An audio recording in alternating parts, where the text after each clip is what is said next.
Alright, so what I've done with this head so far is basically, I just came in, I was running this head. This is my most finished head that I have so far. And what I've done to it is I just took it off the engine,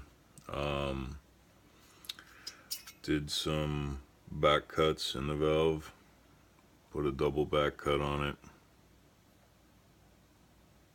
I don't know if you could see that.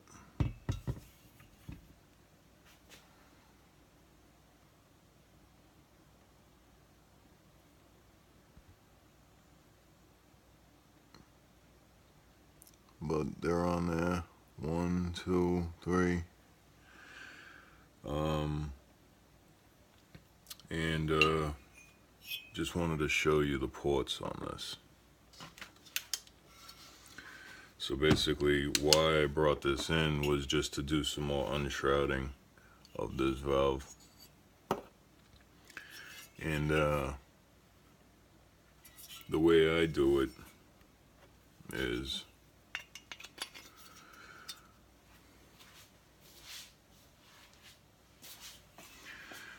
I take this metal rod, and you know, when you're looking at it from the side, if you measure your lift, say if you have a 335-inch lift, all right, you'll take this and you'll measure it here to the bottom of your valve, and it's 84 thousandths. So you'll add 84 to 335, which puts you at like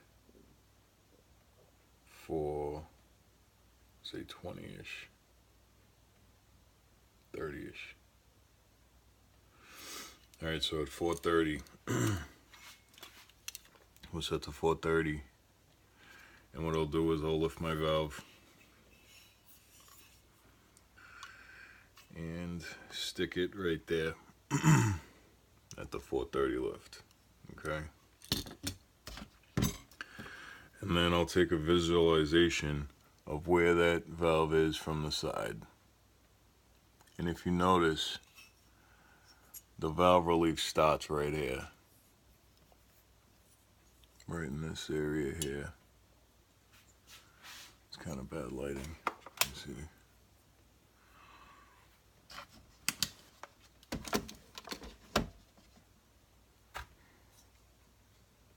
So basically I cut the valve lift in right here. The recess, so I'll take this and I'll insert it in at a 45-degree angle, because that's the angle the air is coming out at. And I'll make sure I can rotate this around, all the way around this valve, so that I know I can flow that much air. Back here it's not an issue, and over here it's not an issue. But along this wall here, you got to, it's, even though it's tight, but I wanted to make sure I still kept my compression up. You want to make sure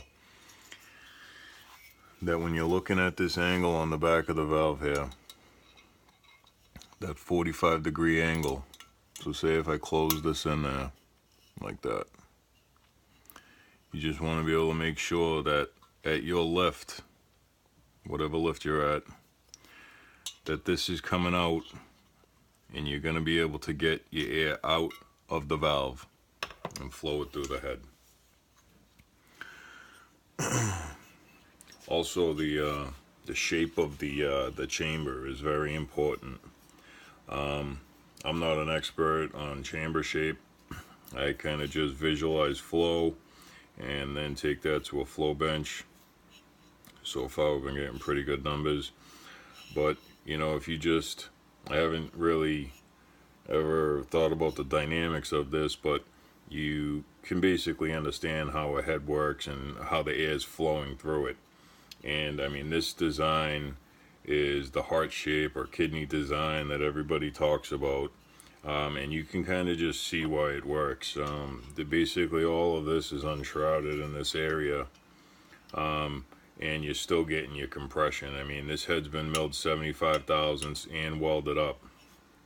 I don't know if you can see, but this is basically where the head gasket runs, and you can see here these little pock marks. This is where basically the outside of the combustion chamber used to be. So all this here was filled with weld. All down here was filled with weld, and basically just was removed into this shape. Now I'll show you the inside of my port.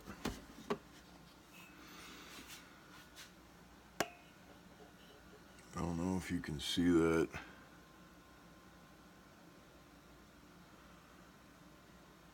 Maybe that's too much light. Try to get this to a better angle maybe.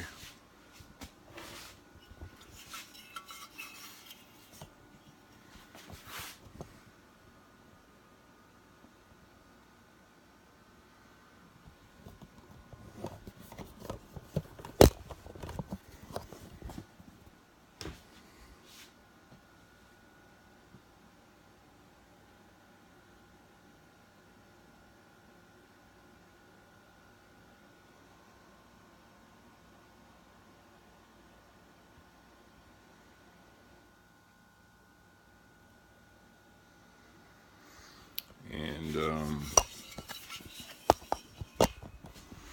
everything has been port matched inside. Doing terrible at finding this right angle.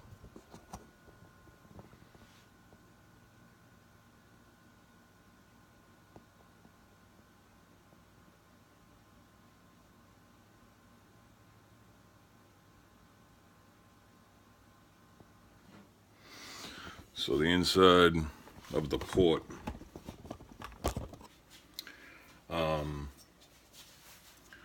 when you get these, they're basically gonna have, I don't know how to describe it, like a roundish, kind of with two, like almost like kidney shaped things here. Maybe almost like a heart now. And you kind of don't want it to be a circle, because the short turn radius on this is so,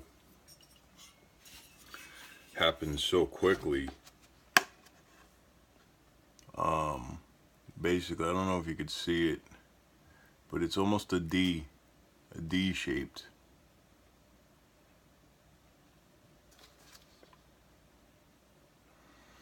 Trying to get the best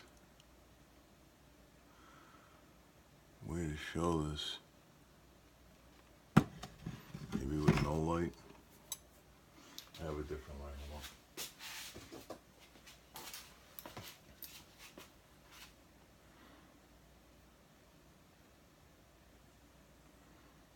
So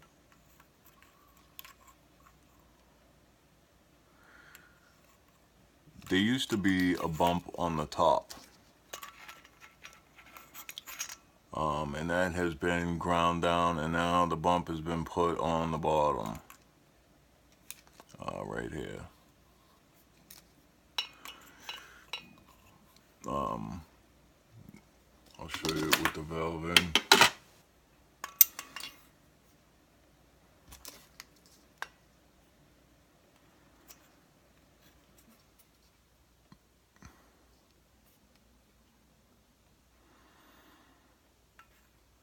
So that's basically the best port design you can get right there.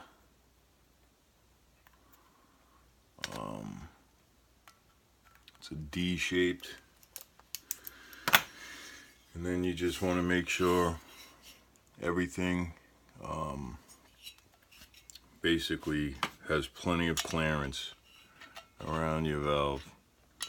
As you can see, like the exhaust size doesn't have much clearance at all. I could probably tell you what it is. It's minimal, 87 thousandths on the tight side here. but the intake has, at the smallest point, which looks like it's right here, 202. And at some of the larger, 273, and then up here there's like 0 or 301, but then the second it comes up for its lift, up basically 75% of it has 0 restriction, you know, coming out of that carton. So basically, I mean, even if, say like on my exhaust side, this is all basically straight up. So I mean, if you think about the air coming down on this, it would kind of be better if this had a little bit of a bevel this way to kind of force it down underneath the valve. So you got to kind of think when the intake's coming in, you know, that air, if it just comes out and hits the wall, you know, if it just comes out and hits this wall here, bang, bang, bang, there's nowhere for it to go. So you got to make sure you got the angle in there so that air can come out. And that's about it. Make sure everything's port matched. And that's the port there, D shape. So the bottom, the short side radius, because it doesn't really have a big turn, make it wider. Make it wider and kind of shape it like a D, where this part here will be curved, but the short side will be more straight and wide. And that's how you get the most flow.